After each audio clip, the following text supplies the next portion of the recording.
शिक्षा सुधार की एक और पहल कामयाब हुई। अपर मुख्य सचिव ने जारी किया बड़ा लेटर। 7वें चरण के इंतजार में बैठे सीटेट दिसंबर और जनवरी 2021 अभ्यर्थियों के लिए बड़ी खबर इस वीडियो में। साथ में हम पटना हाई कोर्ट में दाखिल स्टेट PIL की भी चर्चा करेंगे। शिक्षा सुधार की पहल के बाद अपर मुख्य सचिव द्वारा एक बड़ा लेटर जारी किया गया है। ये लेटर DLED सत्र 19-21 के रिजल्ट से संबंधित है और अपर मुख्य सचिव द्वारा ये बड़ा लेटर जारी किया गया। आपको बता दें कि DLED सत्र 19-21 के अभ्यर्थियों ने शिक्षा सुधार से संपर्क किया। अभ्यर्थियों का कहना था कि सर हम अपियरिंग कैंडिडेट हैं और अब DLED की परीक्षा हम उत्तीर्ण कर चुके हैं, पर अभी तक रिजल्ट जारी नहीं हुआ है। ऐसे में अभ्यर्थियों का कहना था कि सीटेट की परीक्षा भी हमने दी है, अगर रिजल्ट समय से नहीं आया और 7वें चरण की घोषणा हो गई तो हमारा रिजल्ट अमान्य हो सकता है। ऐसे में अभ्यर्थियों के साथ मिलकर अपर मुख्य सचिव से इस संबंध में हमने पहल करवाई है।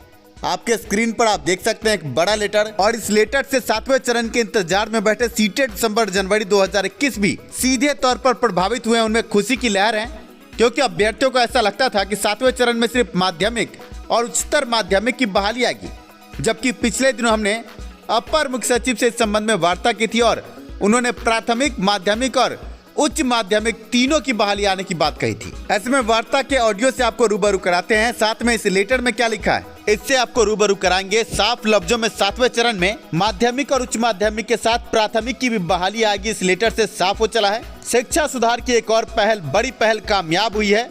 आम अभ्यर्थियों को जो DLED 19-21 सेशन के अभ्यर्थी उनको रिजल्ट मिलेगा और साथ में 7वें चरण में प्राथमिक शिक्षक बहाली की भी बात सामने आ रही है। ऐसे में पहले अपर मुख्य सचिव से पिछले दिनों प्राथमिक शिक्षक बहाली पर जो हमारी बात हुई थी उस ऑडियो को सुने। सर, हम लोग सीटेट दिसंबर और जनवरी 2021 अभ्यर्थी हैं। सर, 7वें चरण के संबंध में सिर्फ माध्यमिक उच्च माध्यमिक की चर्चा होती है। तुम लोग का भी साथ में निकलेगा, एक ही साथ निकलेगा। सर, चीज और पूछना था, ये जो शिक्षा नीति 2020 की बात जो आई पिछले दिन अखबार में, तो क्या उससे बहुत कुछ बदलेगा? क्या उसके बाद एक कहा जाता कि NTA द्वारा एक अलग से टेस्ट लिया जाएगा, फिर इंटरव्यू? शिक्षा नीति 2020 में है कि आगे NTA के द्वारा एक टेस्ट, उसके बाद फिर इंटरव्यू, फिर 2 साल पढ़ाने के बाद फिर उसके बाद फिर से परीक्षा। तो क्या सर शिक्षा नीति 2020 लागू होने के बाद हम लोग उसकी भी उम्मीद रखें? बाद में हो सकता है वो सब हो, लेकिन अभी तो नहीं है। अभी नहीं है सर, अभी तत्काल, क्योंकि सर का ही बयान 2 दिन पहले शिक्षा नीति का सर जी। अभी आपने वार्ता का अंत सुना। सीटेट दिसंबर और जनवरी 2021 अभ्यर्थी घबराए नहीं। 7वें चरण में माध्यमिक उच्च माध्यमिक के साथ प्राथमिक की भी बहाली आएगी। शिक्षा सुधार इस संबंध में कार्य कर रहा है। ऐसे में आज जो बड़ा लेटर जारी हुआ, इस लेटर से सीटेट दिसंबर और जनवरी अभ्यर्थियों के चेहरे पर कैसे खुशी आएगी, आइए आपको लेटर से रूबरू कराते हैं। आप देख सकते हैं लेटर में संजय कुमार अपर मुख्य सचिव द्वारा ये लेटर प्रेषित किया गया है। अध्यक्ष बिहार विद्यालय परीक्षा समिति के नाम से ये लेटर है। साफ लफ्जों में लिखा है कि DLED शैक्षणिक सत्र 2019-21 परीक्षा का परिणाम घोषित करने के संबंध में लिखा है। महाशय, उपयुक्त विषय के संबंध में सूचित करना है कि DLED के शैक्षणिक सत्र 2019-21 की परीक्षा बिहार विद्यालय परीक्षा समिति द्वारा नवंबर 2021 में ली गई थी। बड़ी संख्या में इसके परीक्षार्थियों ने शिक्षा विभाग को ईमेल एवं अन्य माध्यमों से मैसेज किया है और अभ्यावेदन भी दिया है कि परीक्षा का परिणाम शीघ्र घोषित किया जाए, ताकि ये आगामी नियोजन में भाग ले सके तथा परीक्षार्थी के रूप में शामिल हुए CTET का परिणाम इनके लिए अमान्य नहीं हो जाए। उल्लेखनीय है कि प्रारंभिक विद्यालय के सहायक शिक्षकों के 6ठे चरण का नियोजन, यहाँ पे नियोजित शिक्षक होना चाहिए था, सहायक शिक्षक शायद त्रुटि है। लिखा है कि 6ठे चरण का नियोजन अंतिम पड़ाव पर है तथा इसके उपरांत 7वें चरण को विज्ञापित किया जाना है। अनुरोध है कि इनके निवेदन पर सहानुभूतिपूर्वक विचार करते हुए यथाशीघ्र परिणाम निर्गत करने के संबंध में समुचित कार्रवाई करेंगे। आप अपर मुख्य सचिव के हस्ताक्षर देख सकते हैं। आपको हम बता दें कि अभ्यर्थियों ने शिक्षा सुधार से संपर्क किया और ये गुहार लगाए कि हमने 19-21 सेशन में DLED किया और अभी तक परीक्षा का परिणाम न घोषित होने की बात की थी। ऐसे में शिक्षा सुधार ने बड़ी पहल की। अभ्यर्थियों से ये पूछा क्या BSEB से इस संबंध में संपर्क किया गया है। अभ्यर्थियों का कहना है कि कई बार संपर्क किया गया, पर जवाब सिफर है। ऐसे में शिक्षा सुधार ने बड़ी मुहिम चलाई और मुहिम के बाद अपर मुख्य सचिव द्वारा जारी लेटर आपके स्क्रीन पर है। आप समझ सकते हैं कि इस लेटर में कहीं ना कहीं 7वें चरण में प्राथमिक की बहाली की भी बात लिखी गई है। ऐसे में जो प्राथमिक शिक्षक बहाली से जुड़े सीटेट दिसंबर जनवरी अभ्यर्थी हैं, घबराए नहीं।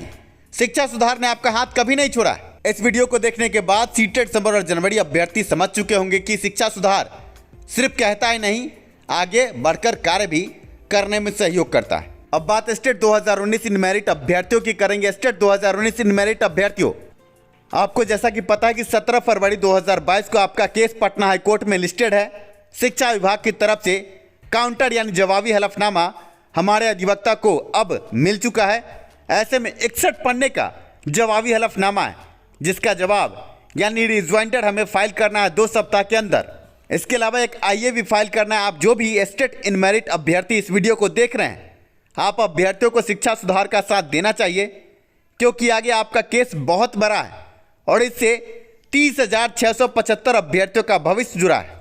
आप 30,675 इन मेरिट अभ्यर्थियों से हम ये निवेदन करेंगे कि केस में आर्थिक सहयोग करें। जैसा कि आप जानते हैं कि शिक्षा सुधार ने अपने बल पर इस केस को फाइल किया, एक सुनवाई भी हमने करवा दिया और अब सरकार की तरफ से जवाबी हलफनामा भी आ गया। अब रिज्वाइंडर और आईए फाइल करना है, साथ में अधिवक्ता की बाकी की फीस भी देनी है। आप समझ सकते हैं कि बड़ा केस है, 30,675 अभ्यर्थियों का भविष्य जुड़ा है। आप 30,675 अभ्यर्थियों से हम निवेदन करेंगे कि केस को आर्थिक रूप से मजबूत करें। आप ये समझे, अधिवक्ता की फीस, रिज्वाइंडर और आईए के अलावा भी अन्य कई खर्च हैं। हम केस को मजबूती से आगे बढ़ाना चाहते हैं। कई अन्य अधिवक्ता, बड़े वरिष्ठ अधिवक्ताओं से भी हम सलाह चाहते हैं इस केस में। आप समझ सकते हैं कि शिक्षा सुधार ने जो भी कार्य किया है कर्मठता के साथ किया और हर कार्य में सफलता मिली है। अगर आप आम 30,675 इन मेरिट अभ्यर्थी इस केस में सहयोग करेंगे तो हम आगे अपने कार्य को और अधिक कुशलता से कर पाएंगे। आप इन मेरिट अभ्यर्थियों ने यह भी देखा कि जो भी दलाल कलाल लोग थे सभी भाग खड़े हुए हैं। ऐसे में शिक्षा सुधार अब अकेला खड़ा है और आप 30,675 अभ्यर्थियों की तरफ देख रहा है कि आप इस केस को कहां ले जाते हैं। अब सब कुछ आप 30,675 अभ्यर्थियों के हाथ में है। शिक्षा सुधार ने आपको यहां तक तो पहुंचाया, अब आखिरी सीढ़ी चढ़ने में आप सभी की मदद चाहिए। आशा है इस वीडियो को देखने के बाद आप सभी आर्थिक योगदान जरूर करेंगे। हमारा अकाउंट डिटेल गूगल पे, पेटीएम सभी आपके स्क्रीन पर है। केस में हमने कोई कसर नहीं छोड़ी है। हाई कोर्ट से लेकर सुप्रीम कोर्ट के बड़े जजमेंट हमने लगाए हैं। पर आप समझ सकते हैं कि अधिवक्ता की फीस भी होती है, आईए रिज्वाइंडर भी फाइल करना है, साथ में कई वरिष्ठ अधिवक्ताओं से सलाह भी लेनी है। आप समझ सकते हैं कि एक बड़ा केस है। आप स्टेट इन मेरिट अभ्यर्थियों से हम बहुत उम्मीद रखते हैं। कदाचार कुव्यवस्था युक्त परीक्षा शिक्षा सुधार ने अपने बल पर रद्द करवा के आप अभ्यर्थियों को इन मेरिट में यहाँ तक पहुँचाया, जहाँ पर आप 30,675 अभ्यर्थी खड़े हैं। यहाँ से जल्द नियुक्ति हो और आप इन मेरिट अभ्यर्थियों के साथ इंसाफ हो। इसलिए PIL के केस को आगे बढ़ाएं, आर्थिक रूप से केस में सहयोग करें। धन्यवाद।